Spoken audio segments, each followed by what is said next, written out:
Welcome back to Secure Correspondence. I'm Bryan Kissinger, Trace 3 CISO and Senior Vice President of Security Solutions. And with me today, I have the pleasure of talking with Heath Taylor. He's the Vice President of Information Security and fellow cybersecurity leader. Welcome, Heath. Oh, thanks for having me. I appreciate it, Brian. You bet. So, looking forward to this conversation. Let's just jump right in. Heath, That's good. how did you get into information security? Yep. Well, I started my career within the IT technology space, right? This included a wide array of positions that consisted of being a network administrator, engineer, storage administrator. However, I always found myself drawn to the security aspect of the position. It included the protection and the facilitation of security in regards to confidentiality, integrity, and availability of the data and the integrated components. I liked steering the ship in regards to our security posture. It was always enticing, and it's pretty much why I got into it. So you saw the light, right? You started out in IT at a macro level and came over to security. Absolutely, absolutely. That's great. Well, what's kept you in this industry? I mean, it can be very demanding. When I was a practitioner, security leader, there were the 3 a.m. phone calls and the firewall cutovers and things like that. But what's kept you in the industry this long? Yeah, I experienced the same thing, right? The on-call hours, the working on possibly security investigations, all time of day and night, and all that kind of stuff. But what's kept me in the industry is, definitely the evolving nature of it. It's been very dynamic with its progression and expansion. I mean, emerging tech is exciting and definitely fun to work with. Yeah, it's certainly ever changing and evolving. It's one of those, I think, careers where it's difficult to get bored. So, yeah, similar situation for me. So, I'm sure our audience would love to hear what are a few items that are top of mind for you as an enterprise grade security leader in today's landscape. That's a great question. Top of mind is for me is the culture within the business, right? What is the appetite for security within the organization? So developing strategies and partnerships to influence the culture is critical to the success of any security leader, right? Another topic at the top of my mind is retention of talent, right? We work in a high stress environment that takes a toll on mental health. I'm always thinking about the ways to provide talent with support to ensure that there's not burnout, right? Which we're seeing in our industry a lot of. Yeah, for sure. There's not a security leader I talk to that isn't concerned about the talent gap and how they're going to get everything done that they need to get done. Part of that great evolution that we've been experiencing in our career is also related to innovation in the technology space. What kinds of great innovation have you seen, and are there any pains that you've experienced as a result? I mean, we've seen a lot of innovation. One of these multiple things that consist of is growth within microsegmentation and zero trust tooling and strategies. Right, there's been tremendous growth within these tactics and services, right, to also deprioritize data. I've seen innovation with identifying and cataloging of configuration issues via tooling at scale. That's always been an issue to get to scale in the ever changing landscape that we have for compute and full stack environments. It's always in flux, right? So being rapid to response and doing it at scale is definitely key.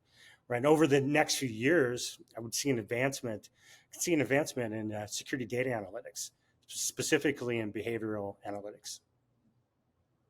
So, Heath, there's still a lot of merger and acquisition activity out there.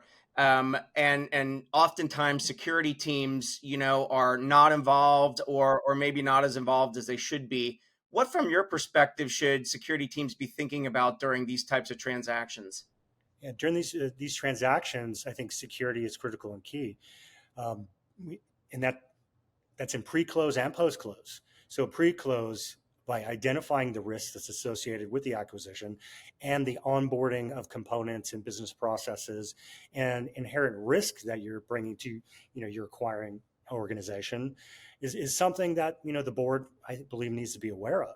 So, not hindering the process, but providing that type of analysis with a risk-based approach to then quantify any sort of negotiations that may be, required during that pre-close activity. Post-close activity, you need to take on, all of the inherent risk that's associated with that acquisition, and then integrate it into your remediation or risk treatment program. That way, you can align with a very centralized approach to security. Yeah, I was on with a fellow CISO this week actually, and they had experienced a breach in a recently acquired company, and they did some things that I thought were really clever. They kept the system separate, and they did really nice clean backups before the close, and so they were less impacted than they would have been if they weren't as prepared and thinking about the risk, as you said. Yeah, absolutely.